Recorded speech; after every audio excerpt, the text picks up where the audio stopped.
So I've stalled as long as I can, I think. I think I finally need to take my shoeless self and go find us another room to stand in. I do think I'm going to go with my original theory, which is let's backtrack a little bit. And since we know one of these directions from this room has to be safe, I think I want to try this door. And I may borrow your shoe again for this. Well, yeah, we want to preserve as much life as possible, so All right. it's safe. Hooray! Lucking out. And it's green. And which it's is green. Another good thing. Yeah, so we only have to worry about one bad direction from here, which is awesome. So that brings us to number 4. So my number 4 is one that I'm sure you're going to be pleased with, because this is a game that we have definitely both spent quite a bit of time with and had quite a bit of fun with, which is Dead Effect 2, which I think is quite possibly the best sort of campaign co-op experience that I've had in a FPS in quite some time. And I know that's going to sound weird because that game really isn't that complex from a narrative standpoint, but the thing that I really like about it is it's a very no nonsense, very jump in, have some fun with your buddies. There's just so many things about that game that I think are so great, from the leveling, unlock progression where you unlock special abilities and powers and stuff, to the way weapons and armor and their whole loot system works, and the way you can mod things on armor and weapons and such, to the general feel of the gameplay and the incredibly wide and diverse variety of weapons present in that game.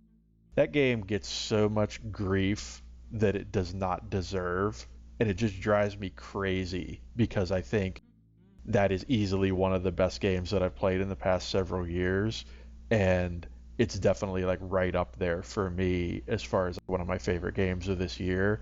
And I just don't understand why anybody could play that game and not just love it to pieces.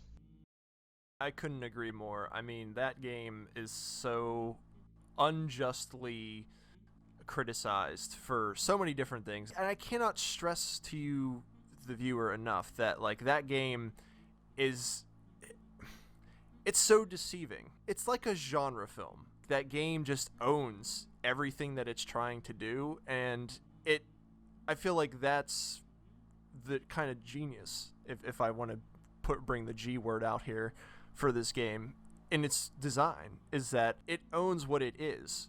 And it's been a very long time since I've experienced a game that just owns every part of what it's attempting to do. Mm-hmm.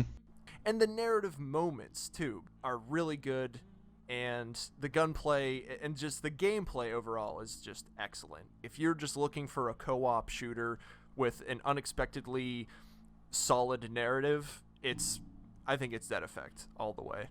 I just can't say enough good things about that game. I think it's just a shame that game doesn't get more love than it does.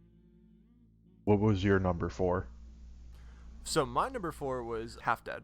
Just everything that this game does, again, we talked about it, from really the strong point for me is the mental game. It's all the mental game, and it's, again, been a very long time, probably since like Portal, that a game like this has made me think so much about the decisions I'm making in terms of figuring out the way to do something in a first-person game. So, good on them. Yeah, absolutely. And again, I would just echo and reiterate, if this is a game that you think is at all interesting and you haven't picked it up, just do it. It's $2. You can't go wrong. Even if you have to buy like 5 copies so you and your friends can play it, that's still like $10. You just can't go wrong with this game. Lead us on to victory, I guess, would be the next step here. Well, I think I'm going to take a page from your book and go north. Cool. We usually have pretty decent luck when it comes to these being... I was hoping it was going to be the exit, but... Yeah, sometimes you get pretty lucky with the wall. So what color is this room? I didn't get a good look at it. Oh, okay. So we know both of these are safe. So that's nice. We just have to worry about the doors. So we're definitely going to check these out. But before we do that, let's talk about number 3. So for me, number 3, and this was a really tough decision for me between 4 and 3. I almost made Dead Effect 2 my number 3, but I am just such a sucker for turn-based strategy games. It's easily one of my favorite, if not my favorite genres, and I just had to give this game a shout out, even though it actually technically came out last year. There's been so many features and things added to it over the past 6 months, and in particular in like June and July of 2016 here. Things like co-op, gear customization, things of that nature that they just weren't in the game when it initially launched, that I think are so huge in terms of influencing my enjoyment of the game, and that is Chaos Reborn.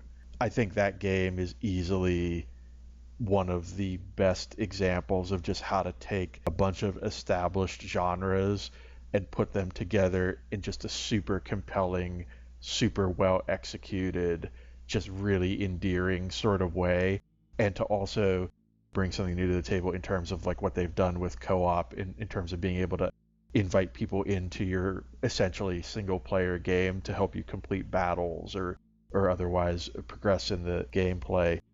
It's just one of those games I just love it to pieces. I think it's just a tremendous product, and I just have really nothing but great things to say about it. And funnily enough, that was my number 3 as well. Nice. And it's one of those games for me, again, we've said it a couple times here, but it bears mentioning again that Chaos Reborn, it's such a deceivingly simple idea at its core, right? It's like, okay, let's make a game where the player is just this badass wizard, and it's just like, all right, what can magic users do? Okay, well, they can melt people's faces with magic bolts. What if we add the ability to summon things, or create giant walls of ice, or just fill in the gap with whatever really what comes to mind when you think of, all right, what would being a wizard entail? And this game does it. And again, it's one of those things where it's so well done. It's so mechanically dense, everything that you always have to basically keep in mind as you go throughout a given scenario, whether it be co-op or multiplayer, especially if you're playing against people online, because people who play that game are very good at it. So you definitely want to play a little bit of it before you try the multiplayer for it. There's really nothing that you can say negatively about it without it being some sort of personal taste thing, because mechanically speaking and technically speaking, it's just a solid game.